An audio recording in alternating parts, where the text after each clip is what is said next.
question is, Minister, is that previously we've been pushing quite hard for transfer tests to be taking place within the primary school settings themselves. And indeed, could you say whether you're having any engagement directly to see if that process can indeed take place? Yeah, look, I think the aim would be to try to proceed with engagement now. I think the problem, I suppose, tends to be twofold.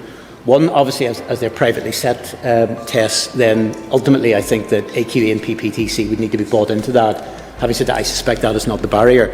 The problem, I suppose, is that back in 2016 there had been a long-standing, I don't know how much it was entirely a bar, or at least a memo was sent out saying primary schools are not to be used as a host for that. That was lifted in 2016 by myself in that regard.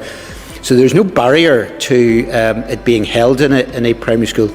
What we would need, because the opportunity for it to be held in primary schools will require the buy-in of primary schools themselves. It will require, largely speaking, the boards of governors. And I suppose I'll be happy to convene people to sit around the table to discuss that. I think one of the problems is that if we were to get buy-in, we need effectively buy-in across the board, because if we ended up with a scenario where some pupils even were able to sit within their own primary schools and many others were not, you create a sort of a home and away advantage.